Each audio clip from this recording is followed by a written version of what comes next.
Hello everyone and welcome back to another episode of Phoenix Wright, Ace Attorney, Justice for All. In the last episode, we had started the initial trial period of this final chapter, Farewell My Turnabout. Seems like the kidnapper of Maya Fey had given us a gift and shot Franziska von Karma as a gift in order to give us a surefire win. However, I don't think the killer was expecting the return of Miles Edgeworth, who has taken the stand as prosecutor for this case. And while it seems that he seems to be a bad guy to us, I think he's trying to guide us towards the truth of the matter in this case. Because throughout the case, the only time he got agitated was Wendy Oldhag, but let's be honest, she would have irritated anyone on the stand. She irritated me. Ugh. But he sort of guided our defense to lean and lead us towards Adrian Andrews, the manager to our client, as a potential suspect of this case. So I'm not sure yet if Miles is to be trusted or if he is trying to get that solid win for his return. Either way, we're going to jump right into it now. And we are back. March 22nd, 214, District Court, Defendant Lobby, number 3. I'm so sorry, guys. I can't believe that Adrian... No way. Not cool and collected Adrian Andrews. She is your manager. It would have been very easy for her to pull this off. The only person who had easy access to the knife you used at dinner was... well, her. So after the ceremony during the break, huh? I was sleeping like a log the entire time. See, she could have also easily planted the blood-covered button in your hakama. Because she was the one who came to wake me up. To wake you up. Then, dude, you're saying it really was her? Yes, she is the real killer. She is the one who murdered Juan Carita. But why? I thought she was buds with Juan. She has her own agenda. Her own agenda? What are you talking about? I'm sure you'll see by the time this trial's over. It'll be alright. I'll get you acquitted by the end of today. Get me a verdict that's refreshing like a spring breeze? Okay, Mr. Lawyer Dude. Phoenix. You think her motive is related to Celeste Impact's missing suicide note, right? Yes. Miss Andrews depended on Miss Impact's as her strength and reason to live. But then Miss Impact suddenly killed herself. It sounded like she left a suicide note, and the person thought to have hidden it is Juan Carita, the victim of this murder. And that's why I think Miss Andrews got close to Mr. Carita, all to get the suicide note back. That sounds plausible, but one thing bothers me. What? Who was it that first told us about their relationship? Better stated, Miss Andrews' dependency issue with regards to Miss Impact's. It was Miles. It was Edgeworth. Looks like he's still the one in command of this ship. Don't let your guard down yet.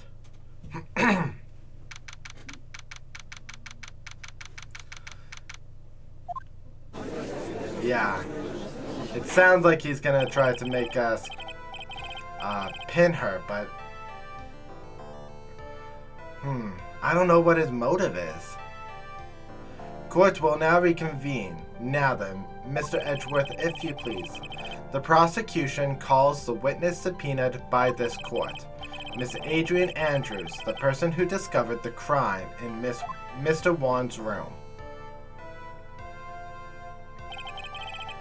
What is your occupation? I am the manager of the defendant in this case, Mr. Matt Ongard. I see. Now then, before we begin, Your Honor, I have one request. Yes, sure, what is it? I'm sure everyone in this room is wondering the same thing, and would love to find out more about my relationship with the victim. After all, it was the topic of a certain weekly magazine recently. No, I have no idea what you mean. I've never even heard of Gossip Land. If the judge was ever a prosecution witness, he'd do all the work for me. I was wondering if you could please tell us your relationship to the victim.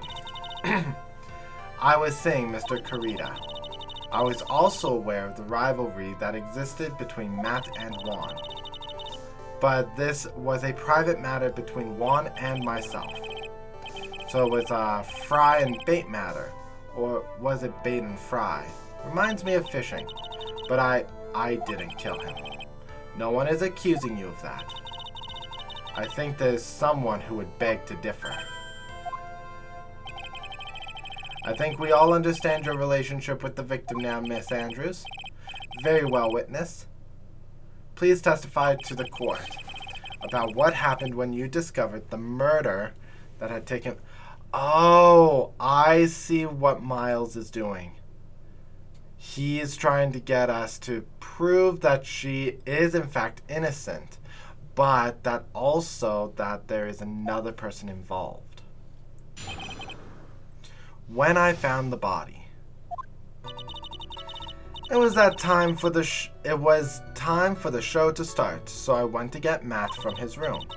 After that, I went to Juan's room, and there was his dead body. I was in shock. Sorry about that cut, guys. I'm going to reread this box. What I saw was, naturally, the exact same scene as in the crime scene photo. I felt as though I was about to faint, so I poured myself a glass of juice. You poured yourself a glass of juice? Yes, sadly, I didn't remember not to touch things at the scene of the crime. And I disturbed the crime scene by moving this one thing. And that is when the fingerprints on the wine glass were made, Your Honor. I see. Well, Mr. Wright, you may cross-examine your witness, Phoenix. She is one cool and collected customer, and she has the brains to match. Yes, I know. In order to catch a person like her, you have to avoid head-on collisions. You should disrupt her pacing. She's the type of woman who is easily thrown off by things inconsistent with her thinking. So if you attack when she least expects, the instant you let up on your offense is the instant the trial is over. Understand? When I found the body, it was time for the show to start. And what was Mr. Ongard doing at the time? He was taking a nap. He was worn out from his mini-performance as the Nickel Samurai during the ceremony. Ongard did say he was taking a nap. Then I guess you could say it could not have been taken out of his room, yes? Excuse me? It? What are you? Right? I thought years of school would have taught you how to construct a sentence. If you can't make a sensible sentence with a subject, then I'll make one for you. Watch. Did you, Miss Andrews, remove Mr. Ongard's knife from his room? No. Subject, verb, object, right? Did you skip basic grammar? The witness may continue. After that, I went to Juan's room. And why did you do that? As a friendly gesture, one was to make an appearance with the other heroes. So the show was supposed to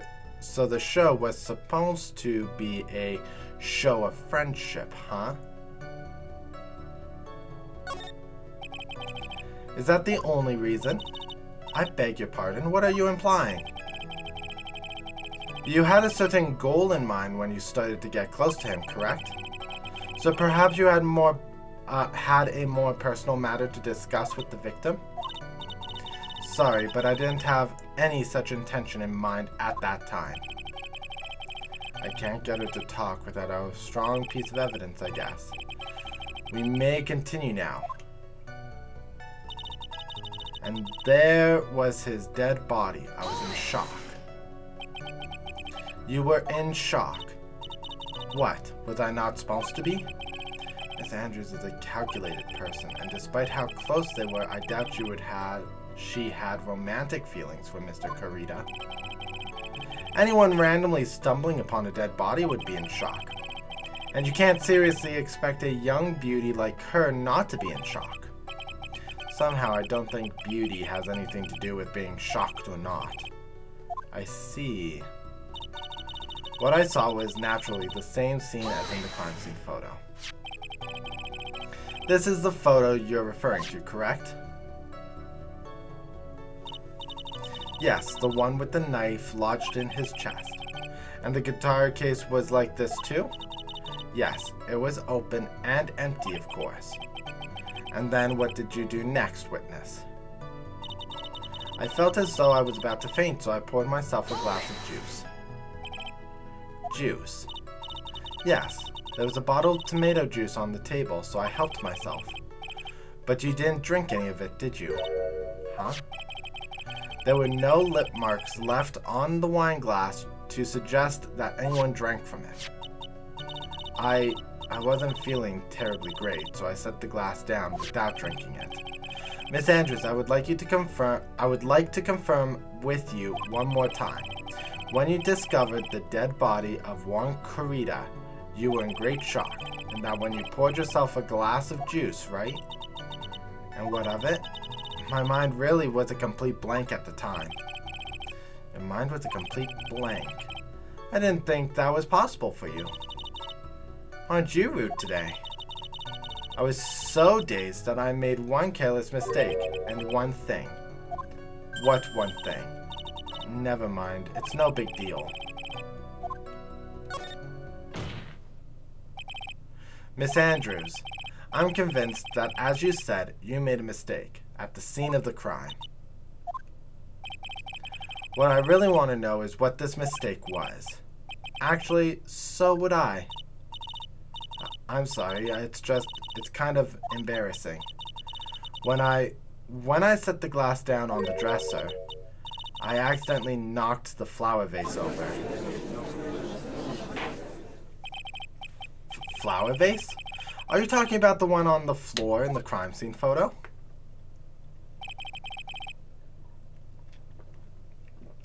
This mess of glass shards? It was originally on top of the dresser, but when I bumped into it with my elbow, it fell onto the guitar case. Why did you withhold such an important piece of information? I'm sorry. I thought that since the crime scene was already in disarray, that people would simply assume the vase was just another part of the mess. Looks like yet another fact has come to light here. Please add this and anything else you have revealed to your testimony. I'm sorry, but I have nothing more to add. I didn't touch anything else. I was the one who knocked over the vase, where it fell on the guitar case. Okay.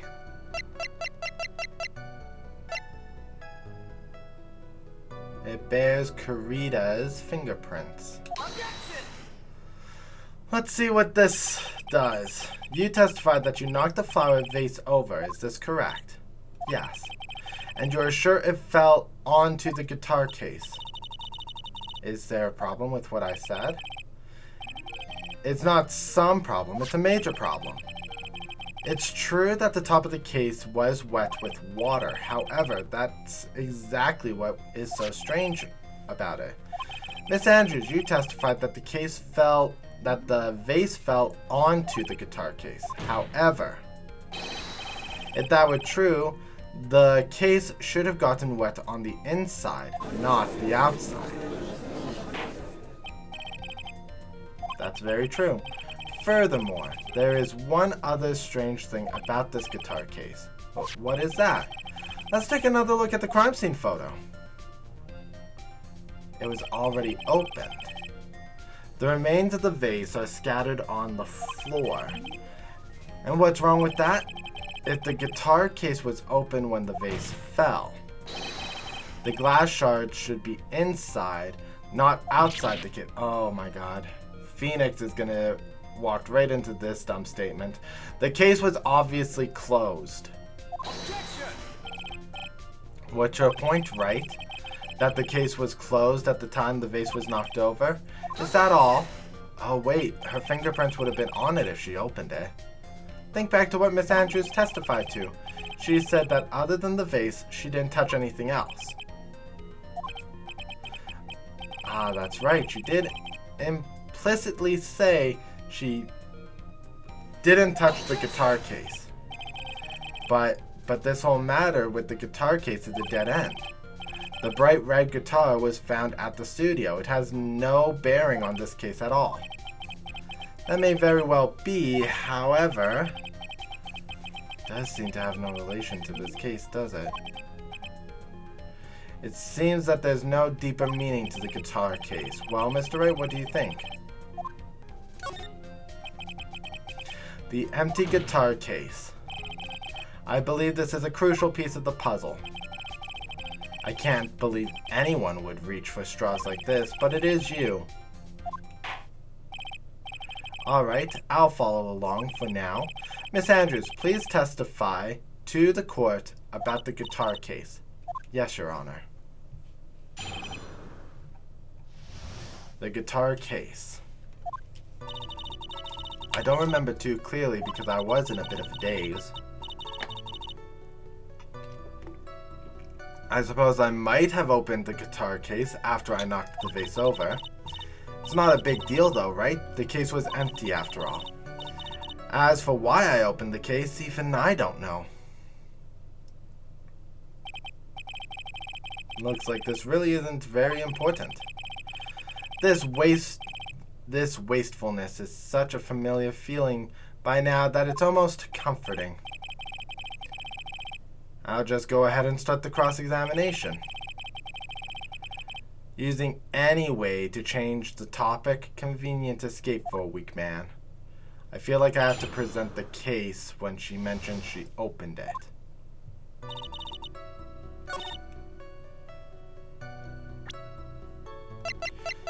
I'm gonna start there. There's no way you were the one who opened the guitar case.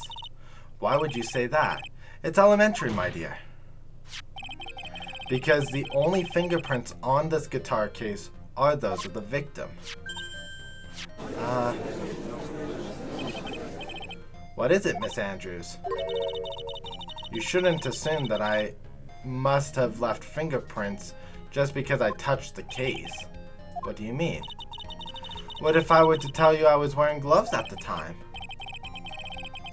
Why would you be wearing gloves at the time? It was the night of the award ceremony, so of course I dressed up for the... But then she wouldn't have left fingerprint marks on the cup, which she did. Well then it seems... That's strange. You were wearing gloves. Isn't that a little strange? Why is that strange? Do you have something that would prove I was not wearing gloves at the time? The cup. I have your proof right here. The wine glass. The wine glass. You left your fingerprints clearly on this wine glass. Even if you took your gloves off when you poured yourself this glass of juice, wouldn't you think it was just a little strange? that you put your gloves back on just to open the guitar case? That was a funny bit of animation. She destroyed her glasses, pulled out a new pair.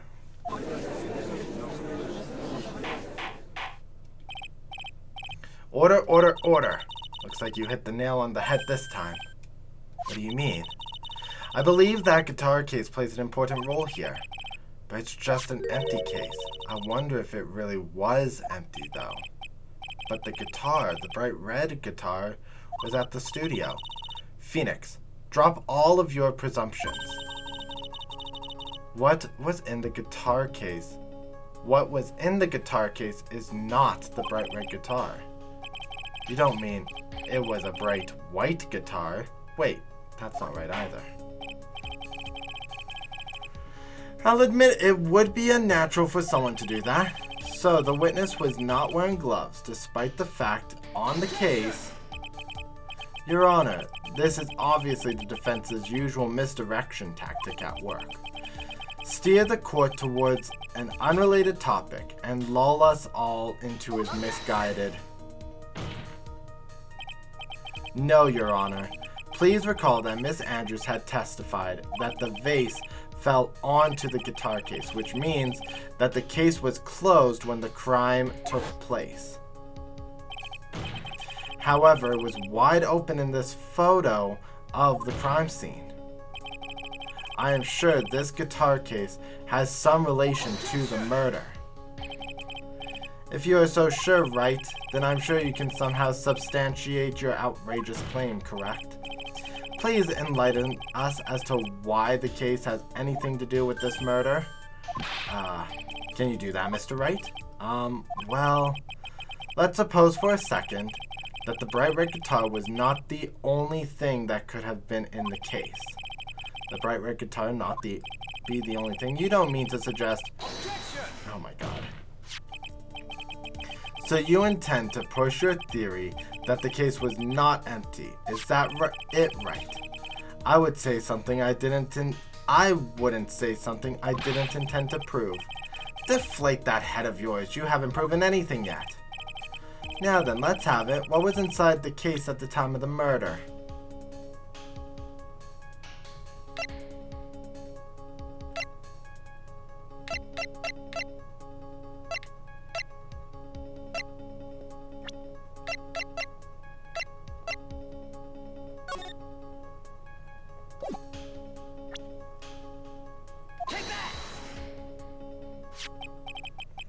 This is a photograph. Yes, but what is important is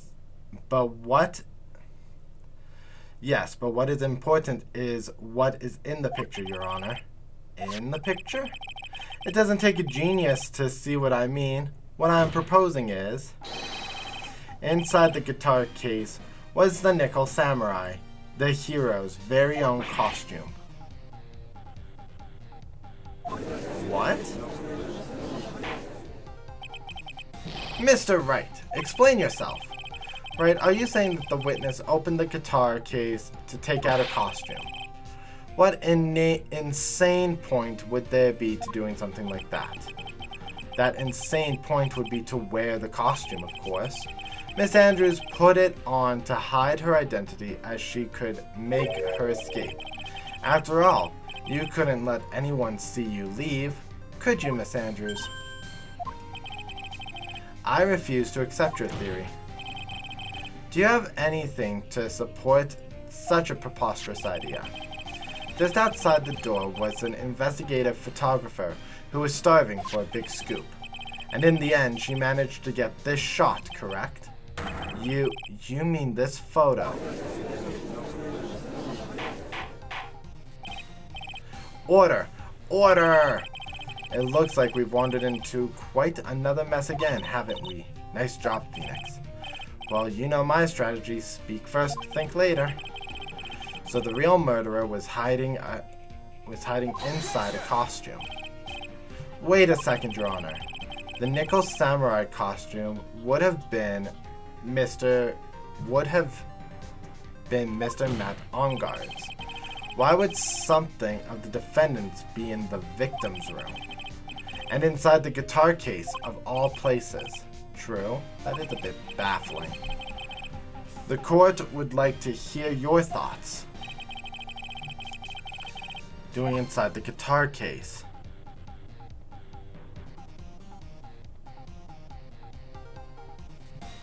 It was stolen. I think it may have been stolen from Mr. Ungard. Stolen? But why would someone do such a thing? Maybe the thief wanted to interfere with the post-ceremony stage show. And so, if he didn't have this costume, then Mr. Ungard would be forced to go naked. But he was still wearing it. Maybe you should be stripped naked and run out for making a mockery of this court. Excuse me? Mr. Matt Ungard did not take his costume off after the award ceremony. He even testified that he took a nap while still wearing his costume. Is this not correct? Yeah, he did say something like that, didn't he? That's what I thought.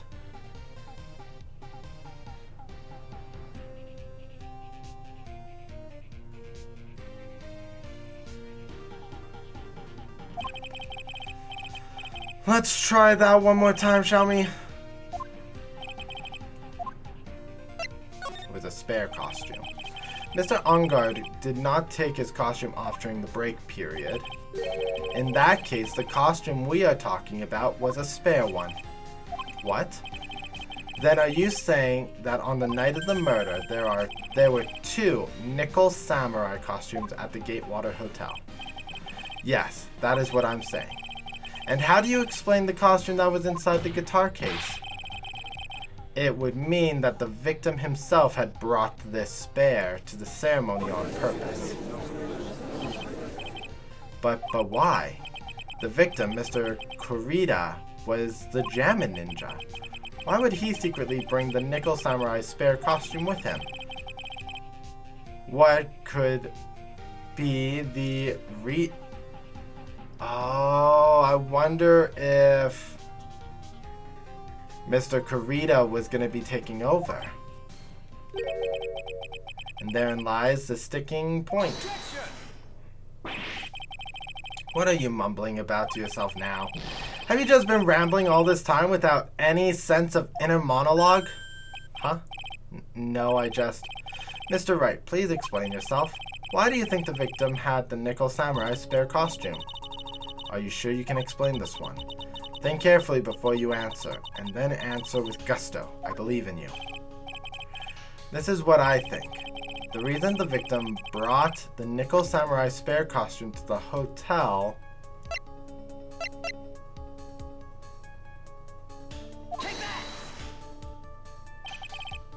What is this? On the night of the murder, after the stage show, the Nickel Samurai was going to hold a special conference. A press conference. Yes, the Nickel Samurai was supposed to confess something at this conference.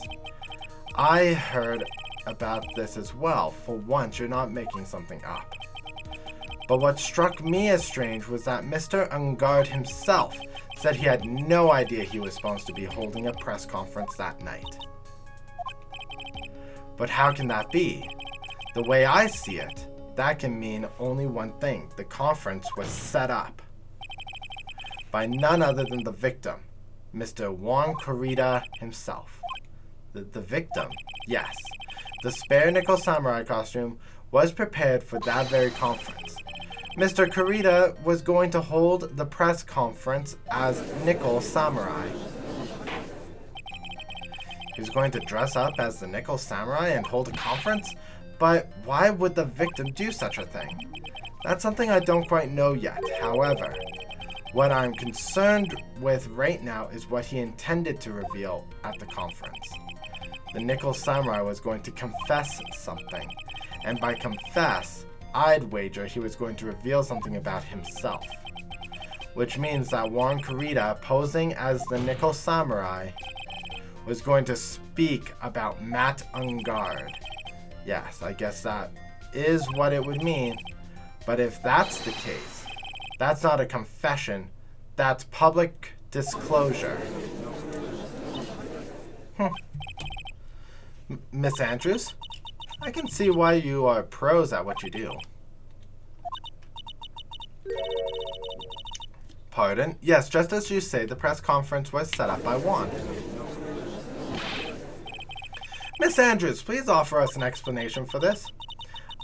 I was the one he asked to help set it up. And the person who prepared the second costume for him, that was also me. You. Juan had bet everything on the Jammin' Ninja this year. And if he lost the Grand Prix, he was going to make sure Matt was going down with him. That's what he thought anyways. He was going to ruin him, huh? It looked like somehow Juan had in his hands a secret so powerful that it would destroy Matt's acting career it would destroy Matt's acting career had it been revealed. What?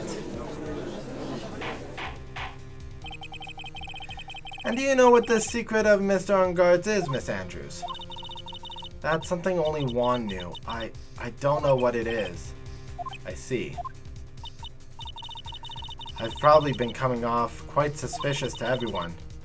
But that is to be expected. I've been trying to protect Matt, after all. Protect Mr. Ungard. And yet again, another strange bit of truth comes to light, it seems. Miss Andrews, if you could, please tell us the truth about your behavior. Yes, Your Honor, I understand. Protecting Matt. From the moment I saw the crime scene, I had a feeling that Matt was the murderer. Matt had to kill Juan no matter what. And he didn't have an alibi for what he was doing at the time of the murder. My thoughts were confirmed by the evidence, of course. The button and the knife. But I'm Matt's manager, so I felt I had to protect him. This does account for everything. Well, I am the logical type. I'm finally seeing her true self. She's more nervous than a scared rabbit. If the defense can find no fault with this testimony, I'm ready to begin the ruling. Please keep in mind as you cross-examine Mr. Wright. Looks like somehow everything has swung to the opposite end of the scale again. That just means I have to put my weight into this and turn her logic upside down.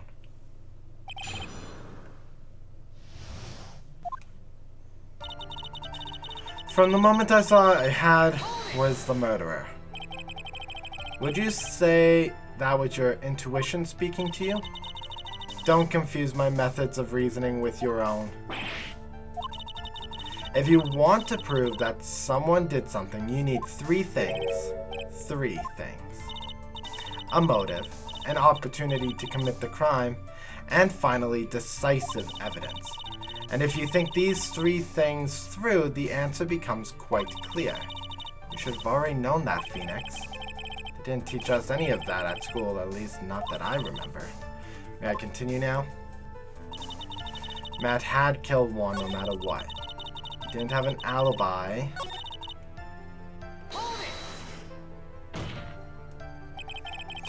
You can hardly call the knife decisive evidence. The fingerprints of the knife could very well be a clever camouflage. Then what about the button? The button. It's clear from the crime scene that the victim and his murderer fought. And during the fight, the killer ripped the button off of the Jammin' Ninja costume. You're talking about this button, correct?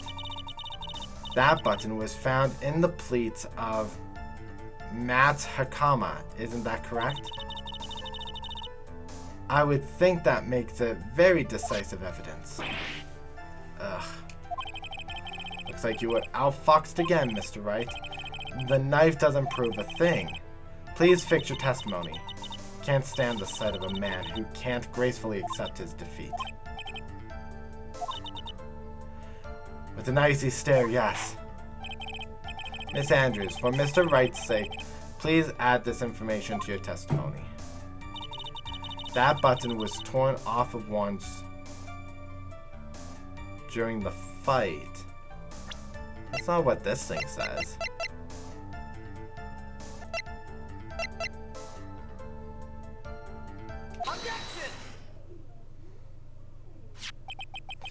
This is the victim's autopsy report. It clearly states that the cause of death was strangulation by a scarf. Strangulation? The knife stabbed into the victim was done after the victim had died. And what does that mean? Let's examine the evidence. This button has the victim's blood on it, which could mean it was ripped off the costume when? After the knife was stabbed into the victim. Exactly, which means it is impossible that this button was torn off during the victim's final struggle, because the victim was strangled to death in that fight. That's right, Miss Andrews. There's no way this button was ripped off during the struggle. This button was consciously pulled off of the victim's already dead body. Order, order! What is the meaning of this, Wright?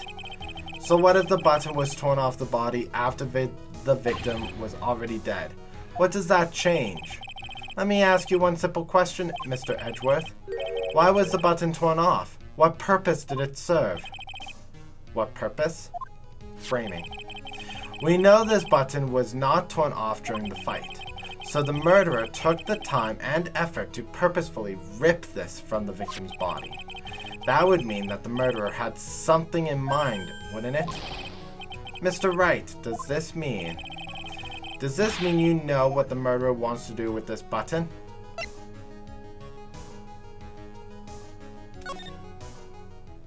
To pin the blame. There's only one logical reason to do something like that. It was to pin the crime on Mr. Ungard. There's no way anyone would put a bloodied button in their own pants. That's right, Mr. Ungard was set up by the real killer, of course. And the real murderer is? Well, Mr. Wright, who in the world is the real killer then? Finally, I can't believe I managed to bring this trial all the way to this point. Phoenix, you can't let your guard down, not until the very end. The real killer, the person who planned to frame Ungard, is...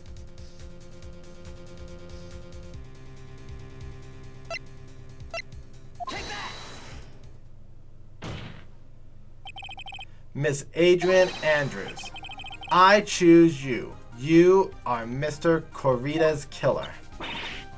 What?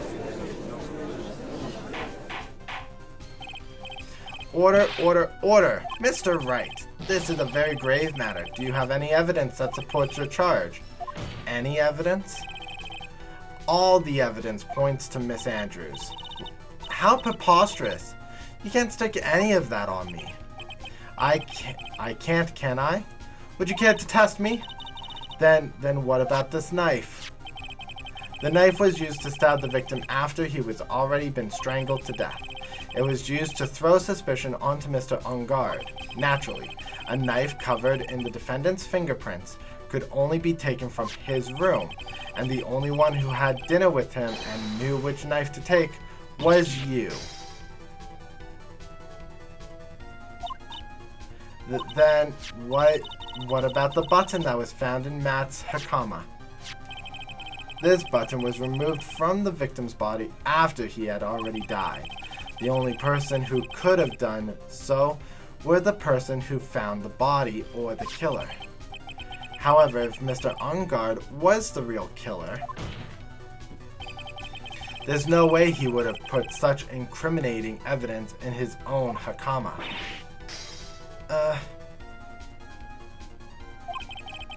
The only person who could have put this button into Mr. Ungard's hakama is the person who went to wake him from his nap, which is you yet again, Miss Andrews. I see. What about the empty guitar case? That is also another piece of evidence that incriminates Miss Andrews. That costume was used to hide the real killer's identity as they fled the crime scene. Now, who could have known that there was just such a costume inside the guitar case? It could only have been the person who prepared the costume for the victim. And that person is you, Miss Adrian Andrews. No, But Miss Andrews' fingerprints were nowhere to be found on the guitar case. And it was you who proved that she was not wearing gloves at the time. That's right. That's because she did not intend on leaving any fingerprints. If anyone had found out that she had touched the case, they would have asked her why. So to avoid leaving any fingerprints, she used a towel or something else to open it. But the glass of tomato juice is a different story. Miss Andrews purposefully left her fingerprints on the glass to show that, yes indeed, she was the classic dazed discovery of a dead body. And to top it all off, there is this photo. A photo of a killer as they exited the scene of the crime. No reasonable person on earth can believe this nickel samurai is Mr. Ungard. He would be much too short for his own costume if it was him. Speaking of how tall people are, Miss Andrews, you're also kind of short in stature, are you not? Please stop. Well, how about it, Miss Andrews? I've got her this time. Miss Andrews, I refuse to testify. What was that? There's a law that says I can't be forced to testify something if it can incriminate me. Well, yes, you're absolutely correct, Miss Andrews. The law does provide us with a way to avoid self-incrimination by allowing a witness to not testify if the testimony can cause damage to themselves. What? Pleading the fifth is not something most people would think to do on the spot. Actually, thinking back to yesterday in Mr. Ongard's room, Adrian Andrews. Yes? Think hard about what we just discussed. Understood? All right.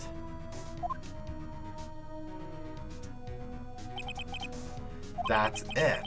That's when Franziska planted this idea into her head. She must have told Miss Andrews to not testify if things look bad.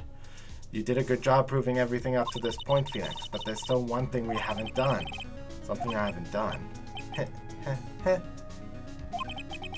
What's wrong, Mr. Wright? Are you finished already?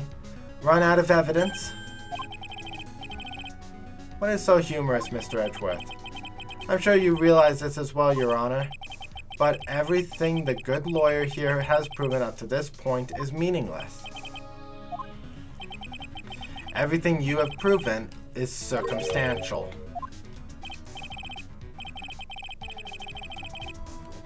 You have yet to provide a single piece of definitive proof. Proof that Miss Andrews did in fact harbor a wish to murder Mr. Corrida.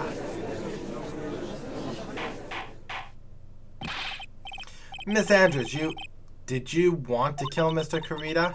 I believe this may lead me to incriminate myself, so I will abstain from answering.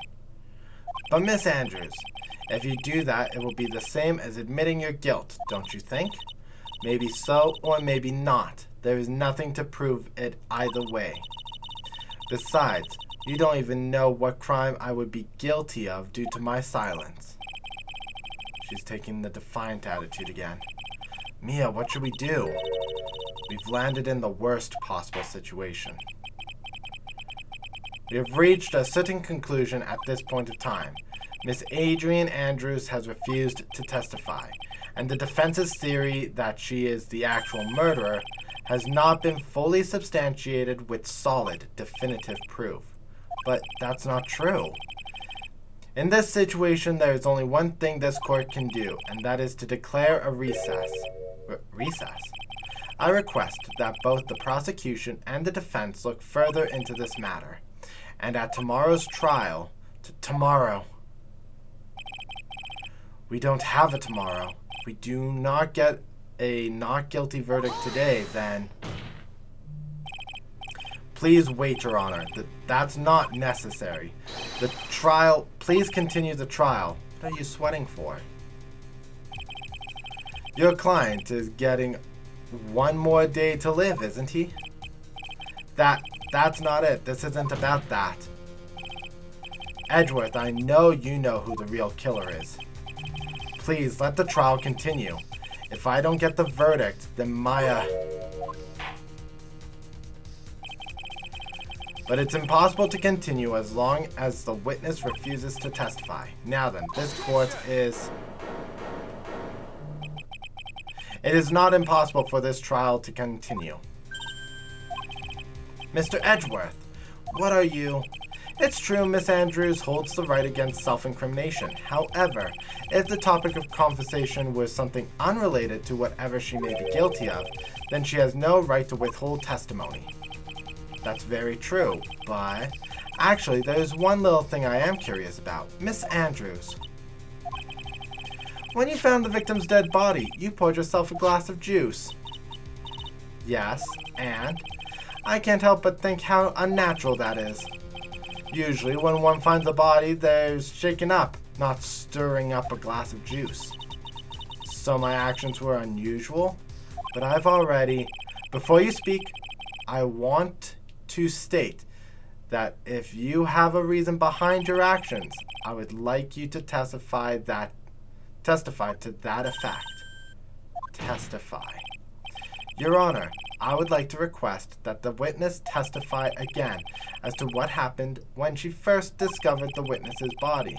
Whatever we find out in this testimony should in no way implicate the witness. I don't know what it is about Edgeworth today, but I can't get a good read of him. Is he friend or foe? I just don't know. It's clear Edgeworth is friend. The court acknowledges the prosecution's request. Miss Andrew, if you please.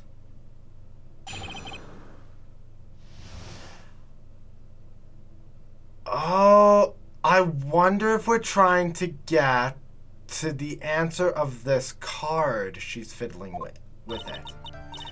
That glass of juice, I didn't really pour it for myself. I was surprised when I walked into the room and I saw it in the messy state. And Juan, he was just slumped over and tired looking in the corner. When I saw him sitting like that, I thought that he was dead. The thought that he was dead didn't cross my mind. To be honest, I thought he had just fainted or something, so I went to pour him some juice. When I realized he was dead, that's when I knocked the flower vase over. So we can incriminate her on setting up, on the setup, but we can't accuse her of the crime. I didn't think I needed to include something so trivial. Please be careful out there. If you can't find anything wrong with this testimony, then there's nothing left. Now then, Mr. Wright, you may begin your cross-examination.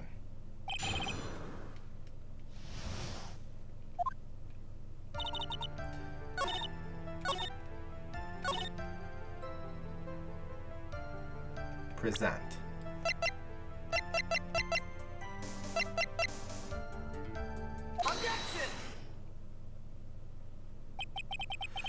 So you honestly didn't think he was dead when you found him?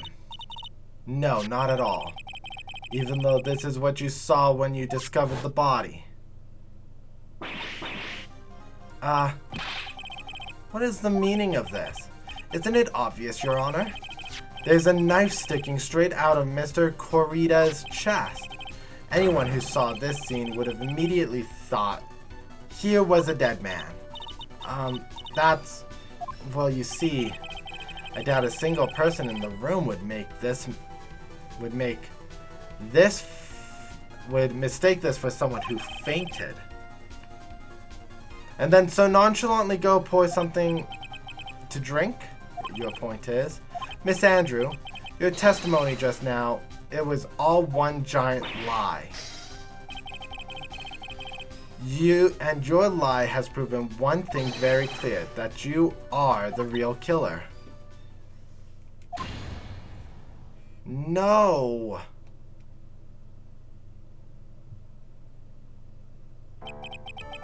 It looks like the defense has somehow brought the ugly truth to light. The defendant, Mr. Matt Ungard, is not guilty after all. But that's impossible. You're wrong. Miss Andrews, try to have some composure. It wasn't me. It wasn't me, I'm telling you. It was Matt, I swear it. He's the one who killed Juan. But you were the one who refused to testify. And your reason for not doing so was that you might end up incriminating yourself. That's because... Miss Andrews, I will give you one last chance. What exactly are you hiding that may incriminate you? I refuse to testify. Then there is no need for this court to continue any further. Mr. Matt Ungard's innocence has been clearly demonstrated. Is it over? Have we found the truth at last? What's wrong, Phoenix? Usually the real killer confesses his or her guilt. And now that I think about it, this is the first time someone hasn't. Now then, I would like to hand down my verdict for Mr. Matt Ungard.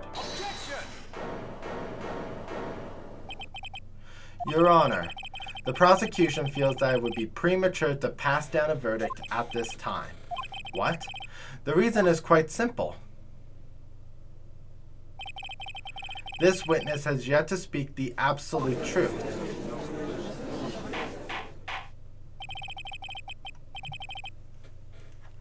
The absolute truth? What are you... Witness, don't you understand yet? Huh? I don't know who planted this silly idea in your head, but as long as you protect yourself through your silence, Matt Ungard will go free and in his place, you will become the guilty party. That's a lie. I don't believe you. What? I was told if I spoke, then it would be all over and Matt would never be declared guilty. What in the world is she talking about? Has she lost it? I can't speak about it. I'm too scared. It's Franziska von Karma. Don't you remember, Phoenix?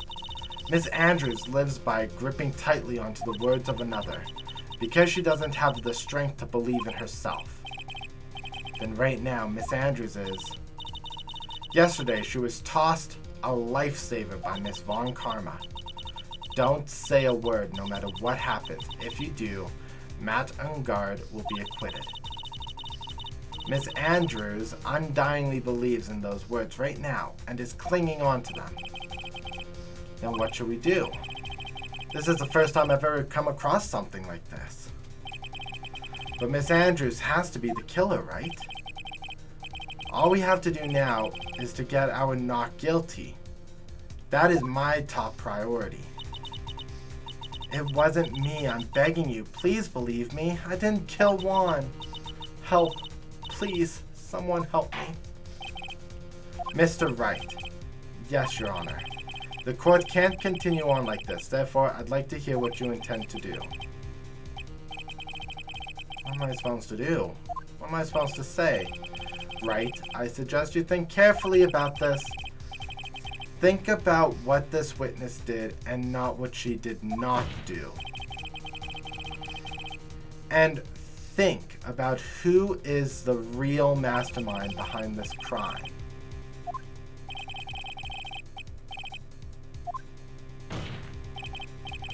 Come now, what will you do? What kind of man are you, Phoenix Wright? I have to win a complete acquittal today. There's no way around that.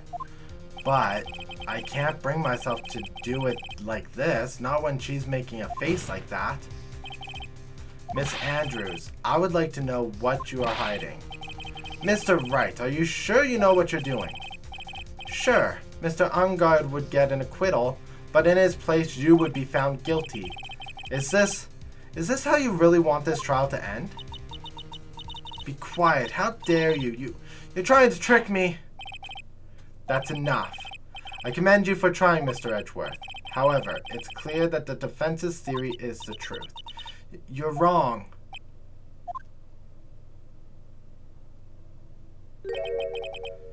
What a shame. I had hoped things wouldn't come to this. However, what is it, Mr. Edgeworth? Miss Andrews, since you absolutely refuse to testify, it falls on my shoulders to disclose this to the court. Stop. Mr. Edgeworth. This witness, how should I put this? She has an illness. What?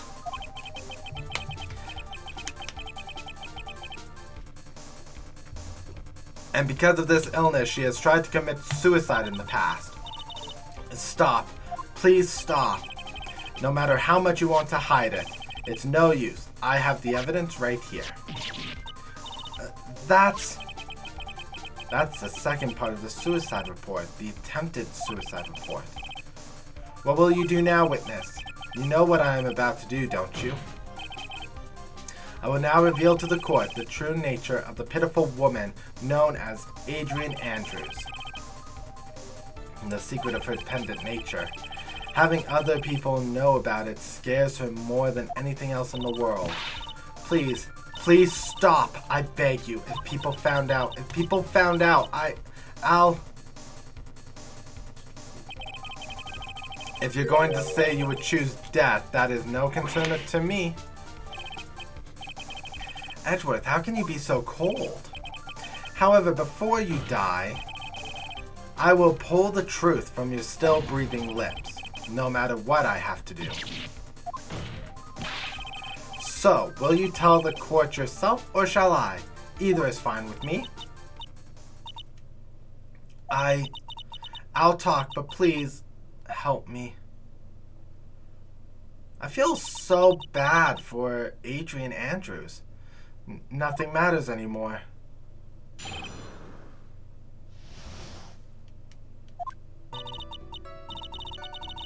When I first saw him, I really thought he had fainted, honest. When I realized he was dead, that was when I formulated my plan. Once I made sure there was no one in the hall, I made my dash back to Matt's room. And then I stabbed Juan's dead body with the knife and ripped off the button. Just when I finished and was returning to Matt's room, I had a bit of an inconvenience. And that's why I ended up using the nickel samurai costume.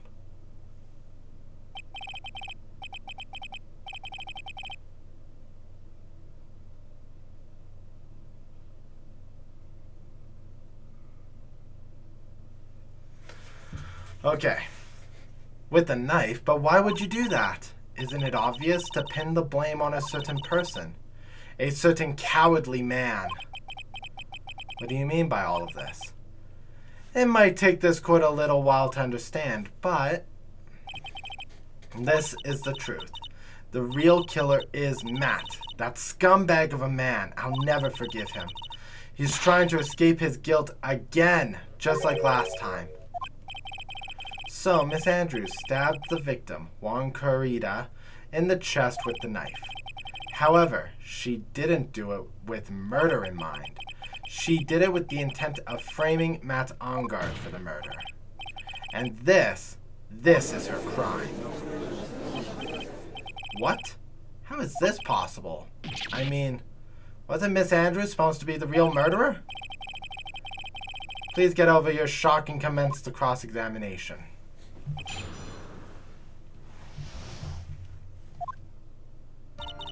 When I first saw him, I really thought he had fainted. Honest. But you could tell from the state of the room was in that there must have been a fight. Are you telling the truth when you say that you didn't know he was dead? He had a scarf tied around his neck. But that scarf is part of the Jammin Ninja's costume, so so I didn't think anything about it was strange. His head was also tilted down a bit, so I couldn't see his face that well. That's why I thought I'd wake him up and went to pour the juice.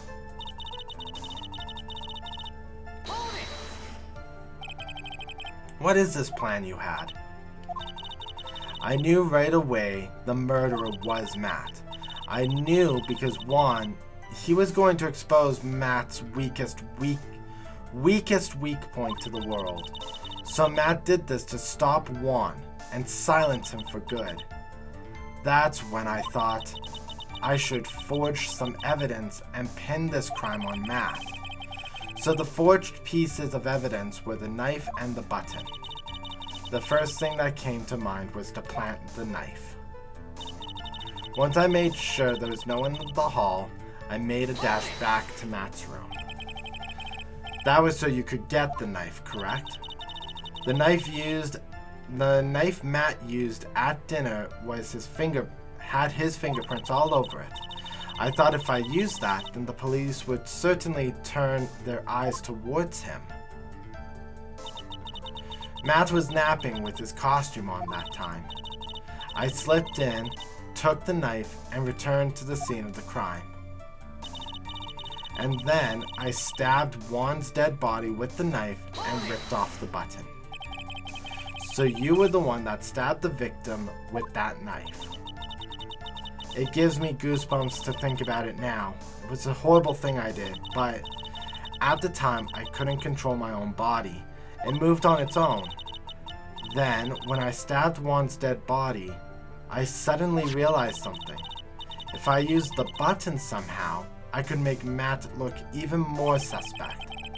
So you thought to rip one of the buttons off and then plant it in Mr. Ungard's hakama. Yes, that's what I planned to do. But things never go that smoothly, do they? Just when I finished and was returning to Matt's room, I had a bit of an inconvenience. There was a woman with a camera at the ready, loitering in the hallway. I'm willing to bet my spikes it was Lotta. There was also a woman with a ray gun at the ready, pacing back and forth. That's Miss Oldbag for you. I had already been caught and made into a big scoop for a certain weekly tabloid once. So I couldn't very well go out looking like myself and get caught again. And that's why I ended up using the nickel samurai costume. You were the one who prepared that costume, weren't you? Yes, I took it from Global Studios. I also put it in Juan's guitar case the day before the award ceremony. You did this in preparation for the press conference, correct? Yes, Juan wanted to wear the costume and hold a press conference in it. He was going to disclose Matt's big secret there.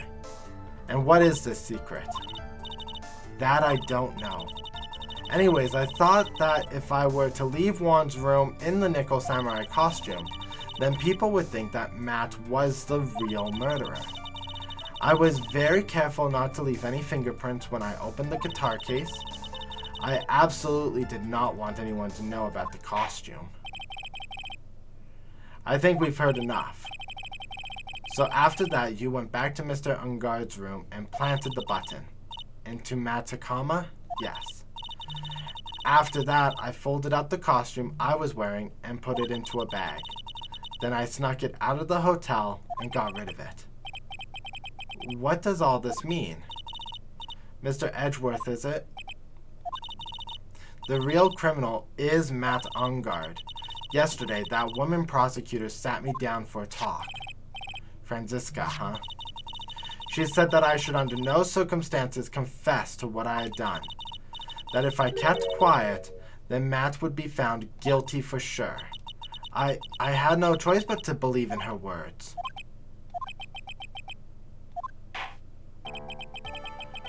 What this witness has done is clearly unlawful. However, as long as her testimony stands, we can be certain she is not the real killer. Wait, Your Honor, the defense still... Right. It's pointless. At this point in time, it is not possible to indict Miss Andrews of anything. Yes, exactly. There isn't a single piece of evidence that points to her as the murderer. The cross-examination of the witness is over, and so is today's trial. You couldn't establish that the witness was the culprit. Please let it go, Mr. Wright. But... Mr. Edgeworth, please place Miss Andrews under arrest for further questioning. Understood, Your Honor. The prosecution will arrange for her detention immediately. That is all. Court is adjourned for today.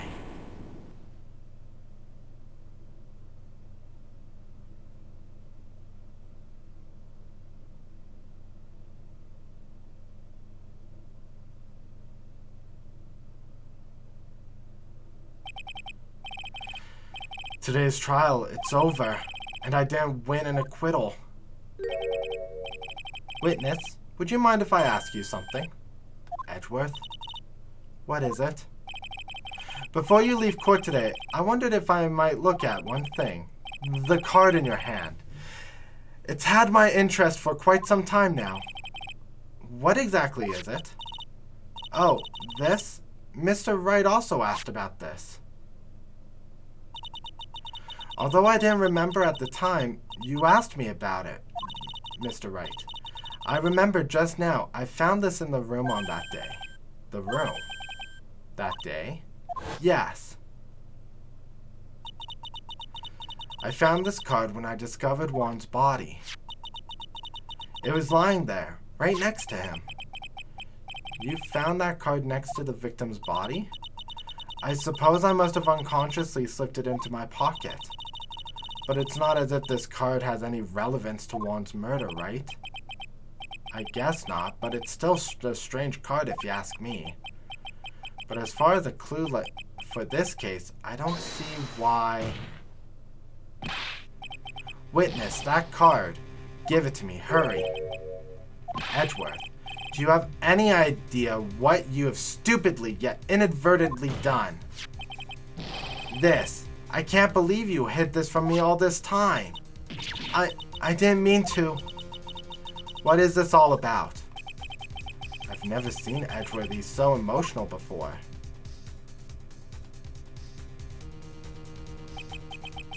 That card. What in the world is it?